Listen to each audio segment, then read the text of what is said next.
Hindi susi ang kasal para sabihin kayo na habang buhay.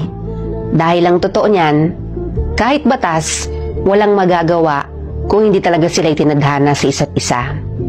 Ang kasal ay hindi panghabang buhay na katunayan para maangkin ng isang nilalang.